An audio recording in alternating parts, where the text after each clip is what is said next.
Gorputz beltzaren erradiazioa saltzeko hurbilketa berria. Oda, hurbilketa klasiko ikusi dugu eta ikusi dugu nola hori bat ez datorrela esperimentuekin. Planckek beste hurbilketa diferente bat proposatu zuen eta horri Plancken teoria deitzen diogu. Baina hurbilketa hori aztertu baino lehen gora ezagun zer den eskuartean genuena.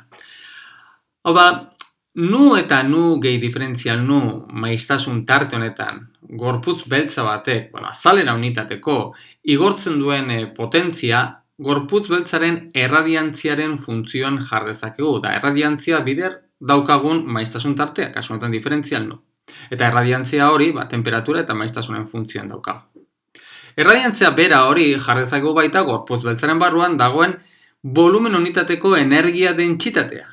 Erradiantzia bera da C⁻ bider energia dentsitatea. Eta energia dentsitatea ikusi dugu nola jar genezakela gorputz beltzaren barruan dagoen maiztasunen modu normalen, volumen unitateko modu normalen kopuruen funtzioan. Oda, energia dentsitatea da daukagun volumen unitateko modu normalen kopurua bider modu normal bakoitzari dagokion energiaren batez bestekoa. Eta modu normalen kopuru hori kalkulatuta daukagu, da 8 pi nukarratu zati C⁻. Beraz, geratzen zaigun gauza bakarra kalkulatzeko da modu normal hori dagokion energiaren batez bestekoa. Eta energiaren batez bestekoa hori, hurbilketa klasikoan kalkulatu genuen, Boltzmannen estatistika erabiliz, eta ikusi genuen nola hori dela K bidarte, baina emaitza esen zuzena. Oran, zer da Planckeri okurritu zitzaiona? Planckek ondorengo alako hipotesia proposatu zuen. Oda, printzipioz, dakigunen arabera, modu normal eremu elektrikoarekin, gorputz beltzaren barruan dagoen eremu elektrikoarekin lotutako modu normalen energiak edozin balio har dezake, beraz energiak balio jarraituak hartzen ditu. Baina Planckek ondorengo proposamen bat egin zuen. Ze gertatzen da energiak jarraituak ez badira eta diskretoak badira. Diskretoak bai, baina ze nolako diskretizazioa. Bera proposatu zuen, egon daitekin diskretizaziorik simplena. Hau da maiztasunaren funtzioan, eta izatea hementsa daukagun adierazpen bat. N da zenbaki naturala, bider konstante bat, zein den konstante hori ez ekiten, gero esperimentuarekin konparatzerakoan atera genezaken zein den konstante horren balioa, bider modu normalari dagokion maiztasun. Hau da, berak Planckek proposaturiko modu normalen diskretizazioaren adierazpena. Hemen ikusten dugun bezala, maiztasuna oso txikia dugunean, orduan modu n-ren balio batetik besterako daukagun energia tartea oso txikia izango dugu ere, orduan balio diskretoak eta balio jarraituak hortik ateratzen dugun bi eredu horretatik aterako emaitzak oso antzekoak izango dira baldin eta maiztasuna oso txikia denean. Hori bai, maiztasuna aldrebes oso handia dugunean, orduan ja ez. Orduan ja energien balio batetik bestera daukagun energien tartea oso handia izango dugu, eta orduan hurbilketa jarraituarekin alteratuta diferentzia handiak izan beharko lirateken. Eta izatez goratzen baduzu hurbilketa klasikoan maiztasun handienetan genuen arazoa, ze balako katastrofe ultravioleta hori genuelako. Orduan hau badugu, alako energia hause badugu, nola kalkulatu genezakeen modu bakoitzari dagokion energien batez bestekoa? Berriro, berak egin zuen, hurbilketa klasikoan egiten bezala, Boltzmannen teoria estatistikoa aplikatu. Eta Boltzmannen teoria estatistikoa esan nahi du, atezen finean, energia balio bakoitzari dagokio probabilitatea. Beraz, okupatuta egoteko dagokion probabilitatea. Eta probabilitatea da, Boltzmannen estatistikaren arabera, da E minus EN, kasuetan modu horri dagokion energia, zati KT. Hemen txagertzen den K hori da Boltzmannen konstantea. Eta hemen txagertzen den A hori da normalizazio konstantea. Oda, balio jarraituak hartzen zituenean, normalizazio konstante ikusi genuen basati KT zala. Baina, klaro, kasuetan hemen ditugun energien balioak diferenteak izanik, orduan normalizazio konstantea diferentea izango dugu eta berriro hori berkalkulatu egin beharko dugu. Beraz, horretarako, hau benetako probabilitatearen esangura izateko, energien balio guztietarako daukagun batura, batekoa izan beharko dugu, eta hortik aterako dugu zein den haren balioa. Beraz, batukaria egiten badugu, batukaria n berdin 0-tik infinitorako egiten badugu, probabilitate guztien batukaria batekoa izan beharko dugu.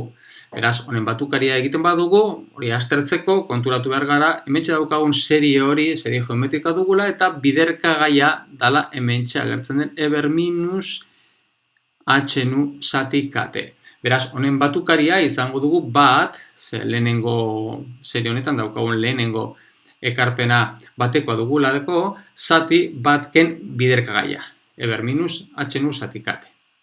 Bueno, orduan hau berdin bat izan behar denez, zuzenean hemetik a dala hause ateratzen dugu, eta hori izan da, orduan ja badaukagu, ja normalizaturik daukagun probabilitate funtzioa, Boltzmannen probabilitate funtzioa.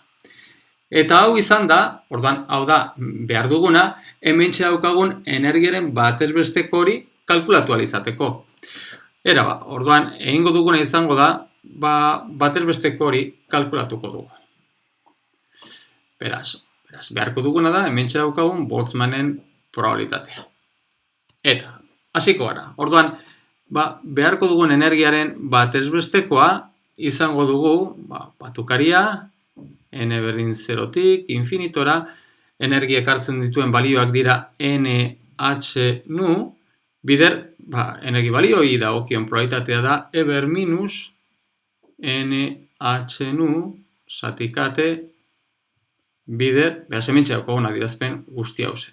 Eber minus H nu zatikate.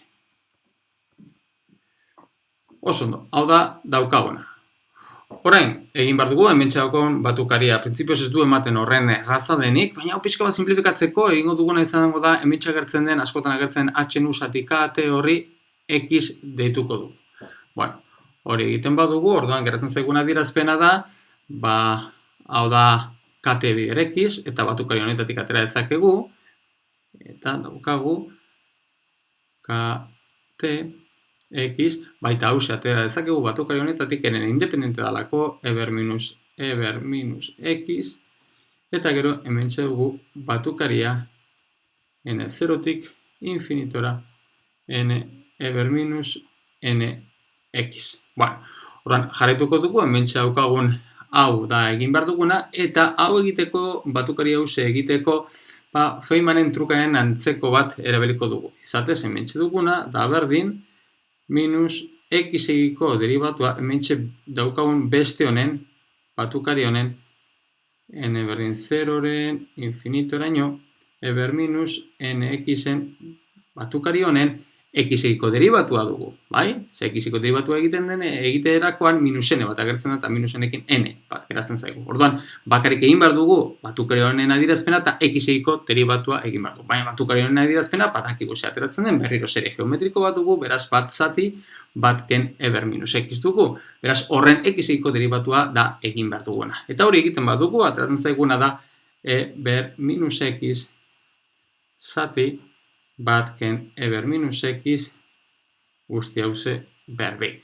Bueno, beraz, badaukagu, hementxe daukagun batukari honen adierazpena, eta bakarrik geratzen zaiguna da berriro jarri, hementxe daukagun energiaren batez bestekoaren adierazpena berriro jarriko dugu. Eta berriro jartzen badugu, baina jarriko dugu x-en ordez, jarriko dugu berari dagokion adierazpena, eta hori egiten badugu, geratzen zaiguna da h nu, eber minus h nu zatikate batken eber minus h nu zatikate. Eta izatez, hau jardezakegu bestera batean, zenbakitzailea eta zatitzailea dana eber minus h nu zatikaterekin zatitzen badugu, geratzen zaiguna da errazago den adierazpen bat geratzen zaigu, eta hau da geratzen zaiguna. Hau da eber h nu zatikate minus bat. Bueno, interesantea da ikustea, hau da azken finean lortu dugun eren batez bestekoa. Lortu dugun eren batez bestekoaren adierazpena. Da, behar genuen adierazpena, erradiantziaren adierazpena lortu alizateko. Interesantea da ikustea nola, kasu honetan, eren batez bestekoak duen joera maiztasun txikia eta maiztasun handia denean. Lehenengo eta ze esan edu maiztasun txikia, ikusten baduzue, maiztasuna hementxe beti H bider nu, beti katerekin doa, bai? Beraz, horrekin konparatuko dugu. Orduan, maiztasun txikia esango dugu H nu, oraindik ez dakigu zein den H hori, baina esperimentuek konparatzerakoan, bai, atera izango dugu H nu zati kate txikia denean, hori izan nahi du, maiztasun txikia izango dugula, orduan, erraz ikusten da, non hause dala, K-teren berdina. Ze kasu honetan egin behar dugu, honen garapena egin behar dugu, ze bestela lehenengo esponentzialen garapena egiterakoan, eta bakarrik lehenengo terminoekin geratzen bagara, H-nu zatik K-terekin geratzen gara, eta orduan K-te bakarrik H-nurekin simplifikatzerakoan. Orduan K-teren berdina dugu, hau da maitza klasikoa. Claro, espero genuen, lehen esan dugun bezala H-nu, maiztasuna txikia zenekoan, hurbilketa diskretoan eta hurbilketa jarraituen arteko ezberdintasunik eskuen nuela, Baina gero, diferentzia dator, aldere beste limitean, H-nu, zatikate, baina asko zera handia denean, orduan ze gertatzen da? Batez bestekoa, energi batez bestekoa, ja ez da, kate, baizik eta hau, zerorantz dijoala. Eta zerorantz joateak horrek egiten du, lehen hurbilketa klasikoan ikusitako katastrofe ultravioleta hori, moteltzea edo, eta baita, azken finean, erradiantzia baita zerorantz joatea. Bueno, hau ikusita, energiaren batez bestegoa jartzen badugu erradiantziaren adierazpenean, lortutako adierazpena ondorengoa dugu. Erradiantzia, lortu dugun erradiantziaren adierazpena ondorengoa da. Da, pi nukarratu, zati, C karratu, H-nu, zati, eber, H-nu, zatikate, bide minus bat. Eta honek ez dauka hurbilketa klasikoak duen katastrofe ultravioletari. Izatez egiten badugu honen irudia, ondorengo adierazpena daukagu. Hau da daukagun irudia. Hau da hementxe daukagu, kasu honetan iruditika daukaguna da energia dentsitatea, baina badakizue erradiantzia eta energia dentsitateen arteko ezberdintasuna bakarrik konstante bat dugula. Orduan, hementxe ikusten badugu, da egindako Plancken teorian arabera lortutako irudia uste dugu, hementxe duguna, maksimo bat dauka, eta gero zeronaz dijoala. Eta ikusten baduzu, hau da printzipioz, emaitza esperimentaletan ikusten den kurbaren antzekoa. Ikusi beharko dugu zein da honek dituen ondorioak eta ikusiko dugunez, benetan bat dator emaitza esperimentalekin. Beraz, Planckek egitako hipotesiarekin bai lortzen dala emaitza esperimentalekin bat etortzea. Aldiz, lehen ikusitako hurbilketa klasikoan lortutako grafikoa horrelakoa genuen. Ikusten lehen esan dugun bezala, maiztasun handietarako infinitorantz joan, eta bai maiztasun txikietan biak bat zetozen. Baina interesantea dana da, Planckek egindako hipotesiarekin, hau da, energia moduen energia diskretoa zala, eta horrek, karo, zegoen bat, orain arte ikusitakoarekin, zekiten arabera, moduen energia printzipioz jarraitua zen, baina kontutan hartuta, berak egindako hipotesiarekin bai lortzen zala esperimentuetan ikusten zen gorputz beltzaren erradiantzia.